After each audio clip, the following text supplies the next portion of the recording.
Assalamualaikum warahmatullahi wabarakatuh.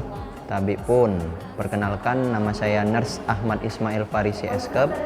Di sini saya akan melakukan kegiatan bincang-bincang dengan salah satu narasumber, yaitu dokter spesialis anak yang merupakan salah satu dokter terbaik yang dimiliki oleh Rumah Sakit Bandar Negara Husada Provinsi Lampung. Untuk lebih dekatnya, mari kita saksikan bincang-bincangnya. Hari ini kita akan berbincang-bincang dengan salah satu dokter spesialis kita yang merupakan dokter spesialis anak yang dimiliki oleh Rumah Sakit Bandar Negara Husada Provinsi Lampung, yaitu Dr. Songgot Nauli BR Girsang, M.Biomed spesialis anak. Ini dia orangnya. Coba dok, kita perkenalkan diri dulu dok. Halo, nama saya Dr. Songgot Nauli BR Girsang ya.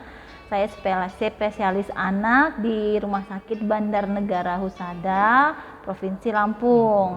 Untuk lebih dekatnya, panggil aja Dokter Nauli ya. Oke, berarti biar lebih dekat kata dokternya kita panggil dengan Dokter Nauli. Oke dok. Ini dokter bertugas di Rumah Sakit Bandar Negara Husada Provinsi Lampung ya dok ya. Menangani untuk pasien anak.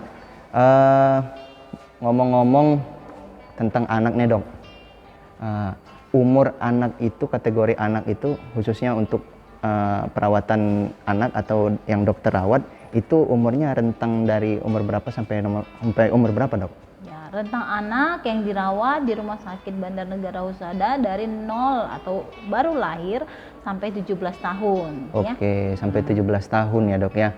Artinya lewat dari 17 tahun itu sudah masuk ke ranahnya spesialis yang lain ya dok ya. Oke, benar. Kemudian dokter kan bertugas di poli anak dan ruangan anak khususnya ya dok ya. Pelayanan apa saja dok yang ada di poli anak untuk sekarang ini? Untuk saat ini kita melayani konsultasi untuk tumbuh kembang terutama. Kemudian kita melayani pelayanan pengobatan penyakit, mau penyakit infeksi, kemudian konsultasi mengenai imunisasi juga.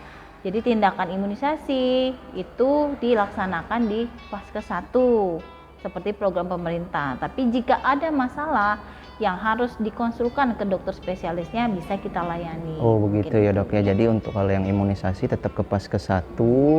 Jikalau ada masalah anak selebihnya yang tidak dapat ditangani oleh Vaskes 1 baru rujuk ke Rumah Sakit Bandar Negara, konsul sama dokter ya dok ya. Kemudian alur pelayanan ke poli anak itu seperti apa dok alurnya?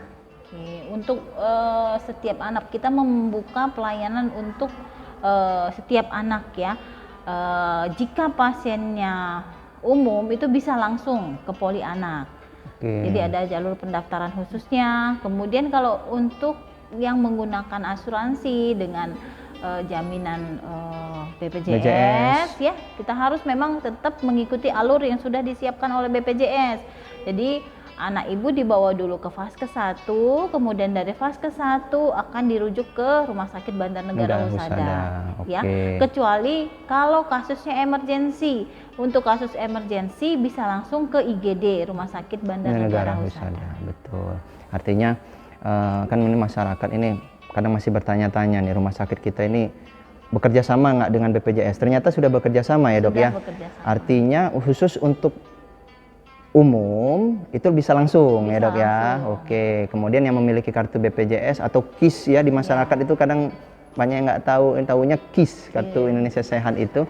Artinya kita kalau mau berobat ke Rumah Sakit Bandar Negara Husada, mau ke ruang poli anak, artinya harus ke Vaskes tingkat 1 yaitu Puskesmas. Nanti dari Puskesmas jikalau memang harus dirujuk, maka dari dokter Puskesmas tersebut memberi rujukan ya ke rumah sakit kita. Oke.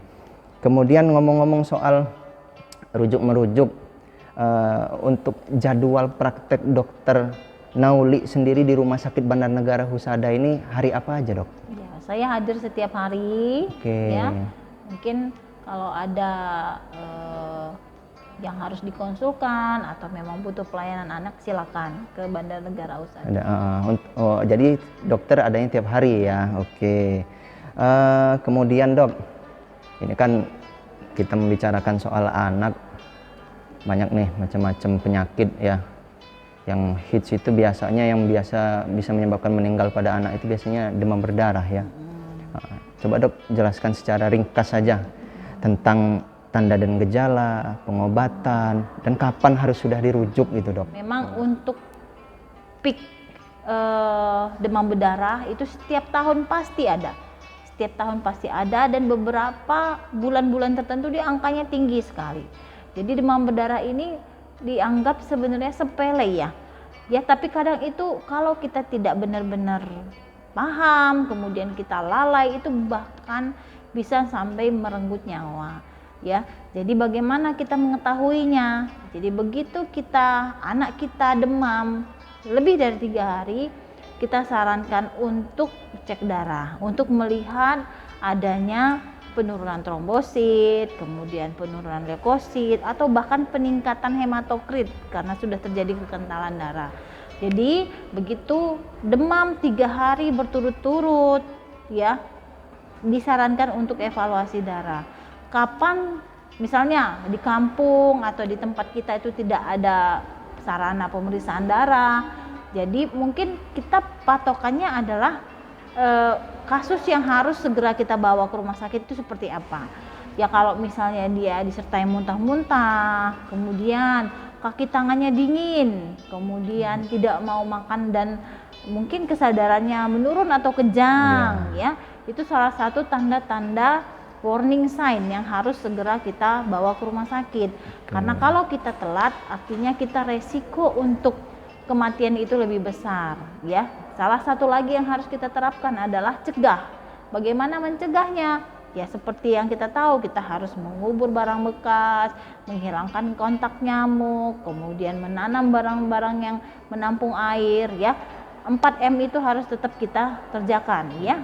Dengan mendengar penjelasan dari dokter tadi mengenai demam berdarah, artinya kalau pasien begitu udah termasuk pasien emergency ya dok ya? Kalau sudah 3 hari demam, artinya langsung saja bawa ke UGD itu dok ya? Apa tetap boleh kalau dia demam 3 hari, betul. Di puskesmas sekarang sudah ada sarana untuk begitu. darah. Oke. Jadi untuk alur, karena kalau misalnya daerah yang jauh pasti disarankan di vaskes yang terdekat dulu. Ya. Jadi kalau memang ada tanda ke arah sana, tapi belum ada tanda-tanda shock, belum ada tanda-tanda perdarahan, itu masih bisa di vaskes 1.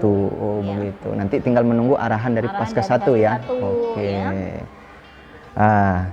Mungkin ini saja percakapan singkat, bincang-bincang singkat yang dilakukan oleh saya sendiri dengan Dr. Nauli, spesialis anak.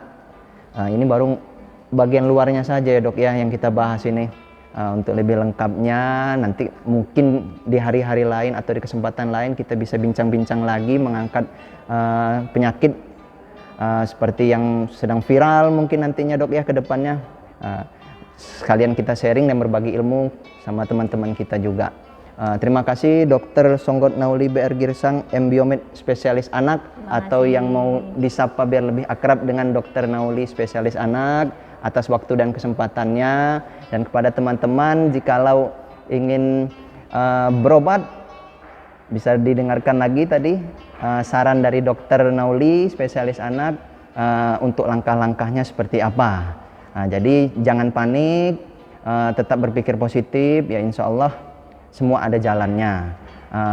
Yang jelas Rumah Sakit Bandar Negara Husada Provinsi Lampung sekarang sudah bekerja sama dengan BPJS Kesehatan. Jangan ragu untuk berobat, lebih baik kita mencegah ya dok ya daripada mengobati.